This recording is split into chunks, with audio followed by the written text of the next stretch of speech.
Breaking economic news, the Fed came and met and issued a press release. They lit the fuse, you better run as it won't be long now. The subtle word changes continue in their statement, but it looks like they are very, very close to pulling the trigger. They did not say the risks were balanced, kind of a strike against lifting off at the next meeting in December. But December looks like a strong possibility for a rate hike anyway, and heck, why not? Yellen said she thought December was the one in her Amherst speech on September 24, and 8 out of 12 Fed presidents wanted to hike in September. We don't know why they didn't want to go today in October. So why do we think December is still on the table? New words in the press statement. In September, they said in determining how long to maintain this target range, they will assess various things. Today, they said in determining whether it will be appropriate to raise the target rate at its next meeting, the committee will assess these other things. Wow. No more how long about a rate hike. How long is now changed to the next meeting, December.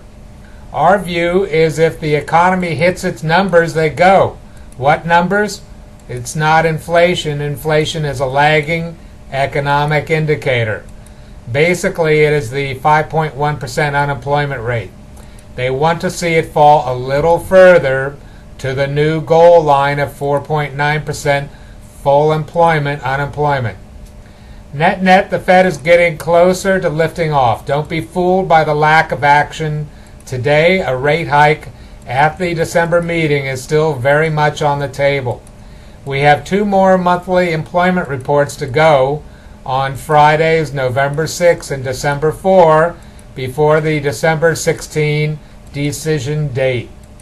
Our bet is the unemployment rate will indeed fall 0.2 further to 4.9% by the December meeting, giving the Fed the green light to lift off at the final meeting of the year. The stock market seems to think so. The Dow Industrials were up 126 points at 2 p.m. Fed announcement time, and now it is down a few points as they think the punch bowl is going to go away. The Fed sure didn't have a lot of concerns about the global economy like they did in September. They took out the sentence on worrisome global and financial market developments, restraining growth here in the USA, took the scissors to it, and all gone. They said back then, recent global economic and financial developments may restrain economic activity somewhat and are likely to put further downward pressure on inflation in the near term. This sentence is now stricken from the record, as well it should be. Those words in September wound people's worries up for no reason.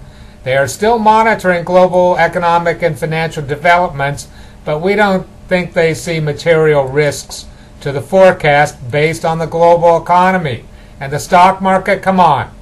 The S&P 500 closed up 0.3% on a year-to-date basis last night. That bumpy air turbulence from August, where the S&P 500 was down almost 10% for the year, is gone as well. In conclusion, the reasons against raising rates keep falling to the wayside, and someday soon the Fed will lift rates the first time to start bringing the markets back to normal. The fuse is lit, and it's a short one, so you better start to run. Money is free right now, and it's causing too many excesses in investing and lending. Everyone has a job. It's time for the Fed to get going, as a neutral 3.5% Fed funds rate is a long way away. The economy is better than they think.